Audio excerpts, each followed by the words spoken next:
Apabila ada air berlebih teman-teman, maka ini kita fungsikan.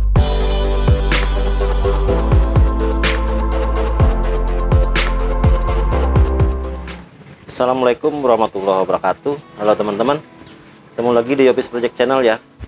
Kali ini saya sudah membuatkan miniatur untuk kolam dengan sistem chamber lebih rendah teman-teman. Seperti ini. Nanti akan kita coba menggunakan pompa dari Yamaha WP102. Jadi kita bisa melihat apakah nanti chambernya bisa luber ataupun tidak. Jadi prinsipnya semua sama aja ya teman-teman. Untuk chambernya yang lebih rendah ataupun rata dengan kolam, pemipaannya juga sama aja teman-teman. Cuman ada beberapa yang perlu kita pertimbangkan. Oke, kita lihat dari atas ya, seperti ini ya teman-teman. Ini adalah pipa bottom drainnya, dan ini pipa skimmernya. Chamber memang harus kita buat sama tingginya dengan kolam, karena chamber ini fungsinya untuk menstabilkan air kolam atau untuk menjaga level air kolam. Kemudian kita lihat teman-teman pada bagian bawahnya seperti ini. Ini yang buat pipa bottom drain menuju yang chamber pertama tadi ya teman-teman. Dan ini pipa skimmer yang kita buat langsung menuju ke chamber yang lebih rendah, atau kita sebut saja chamber yang nomor 2 nya. Pipa bottom drain ini menuju ke chamber pertama. Kita tempatkan juga satu pipa yang menuju ke chamber yang di bawahnya ya teman-teman.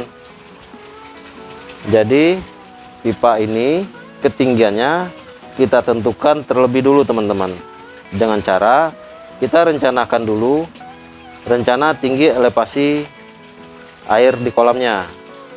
Pipa antar chamber ini dan pipa skimmer ini sama dengan permukaan air kolamnya. Kemudian untuk chamber yang lebih rendah yang di bawah ini sama aja seperti chamber biasa ya teman-teman. Untuk pemipaannya sama teman-teman ya, seperti ini. Dua buah pipa ini saya gunakan pipa antar chamber. Jadi ini kita sebut saja chamber yang kedua, chamber ketiga, dan chamber keempat. Dari chamber yang pertama yang tadi, air akan mengalir masuk ke chamber kedua ini ya teman-teman. Ketika permukaannya sampai pada batas pipa ini, atau air sudah melebihi dari batas pipa ini, maka air akan mengalir ke chamber berikutnya atau ke chamber 3. Dan di setiap chamber kita juga harus membuat satu buah pipa sebagai backwash ya teman-teman, seperti ini dan seperti ini juga. Untuk pipa yang satu ini teman-teman, ini adalah backwash dari chamber yang kedua ini ya, dan pipa yang ini backwash dari chamber yang ketiga.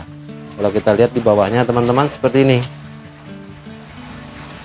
Ini dari chamber kedua menuju ke chamber keempat, ini dari chamber ketiga menuju ke chamber keempat. Sedangkan ini adalah pipa backwash untuk chamber yang keempat ya teman-teman.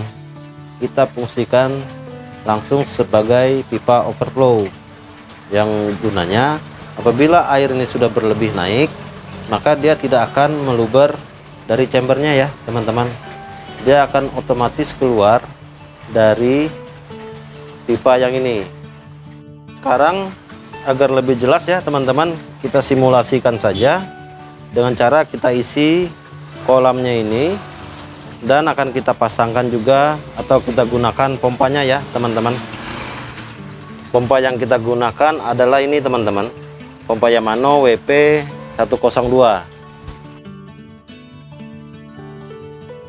Di sini kapasitas pompanya adalah 700 liter per jam teman-teman.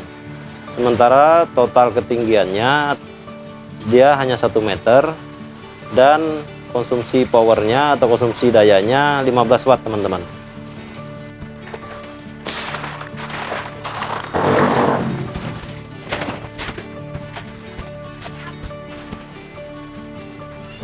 kita rencanakan air kolamnya seperti ini ya teman-teman. Jadi air tidak akan melebihi dari batas pipa ini, yang dari chamber pertama ini ke chamber di bawahnya, dan air juga tidak melebihi dari pipa skimmer ini ya teman-teman. Untuk meninggikan air ini kita hanya memanfaatkan fungsi dari pompa ya teman-teman. Sekarang kita lihat saja seperti apa jika pompanya kita hidupkan. Ini pus. Nah.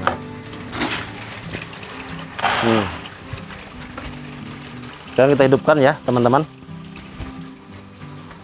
Kita isi air terjunnya.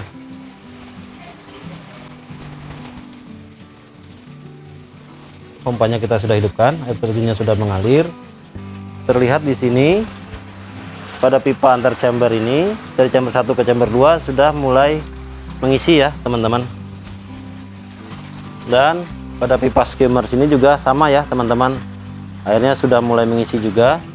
Jadi untuk menaikkan permukaan di pada kolam ini, kita membutuhkan kekuatan pompa ya teman-teman. Untuk lebih jelas apakah skimmernya mengalir, coba kita praktekkan saja teman-teman, dengan membuat kotoran pada atas permukaannya.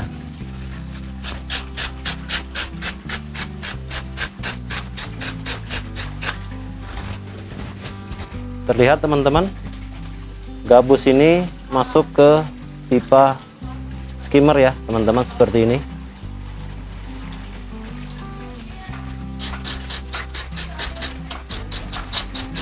Seperti ini teman-teman, semua masuk ya.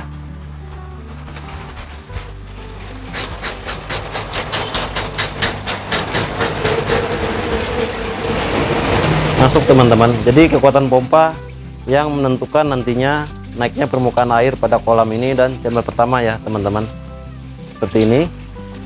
Dan untuk chamber yang kedua atau chamber yang lebih rendah, dia sama aja seperti mekanisme chamber yang rata dan kolam ya teman-teman. Ini pipanya yang antar chamber, semua masuk ke chamber berikutnya atau ke chamber ketiga, dari chamber 2 ke chamber ketiga dan ke chamber keempat ya teman-teman. Sekarang kita coba simulasikan bagaimana jika air pada kolam ini bertambah. Kita anggap kolam ini adalah kolam outdoor, jadi ketika hujan maka otomatis air akan bertambah teman-teman. Coba kita lihat sebelumnya pada chamber keempat atau chamber pompa, permukaan airnya seperti ini ya teman-teman.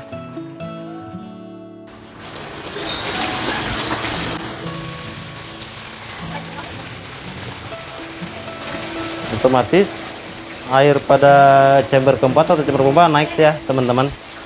Nanti akan terlihat pada output dari atau pipa backwashnya yang di chamber 4.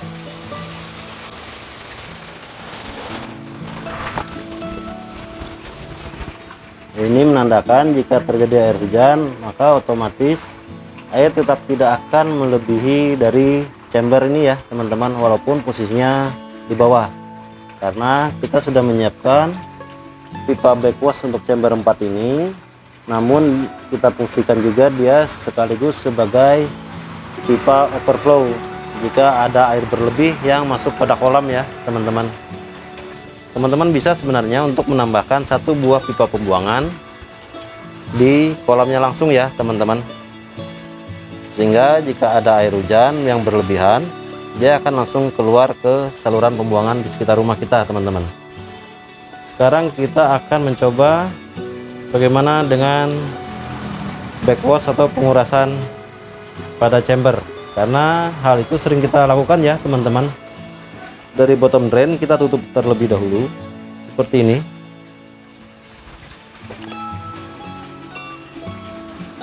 dan akan kita buka pada pipa ini ya teman-teman, yang menuju ke chamber yang lebih rendah atau ke chamber keduanya.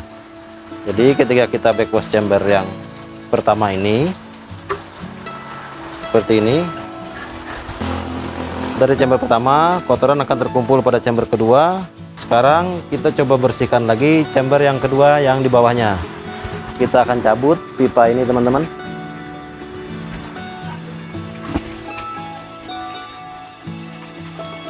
dan kita cabut pipa overflow-nya. Jadi kita ketika membersihkan seperti ini ya teman-teman, air pada chamber kedua langsung ke chamber keempat dan keluar dari pipa output yang di chamber 4-nya. Video ini tempat kita belajar bagaimana membuat kolam dengan chamber yang lebih rendah. Jadi demikian ya teman-teman video dari saya.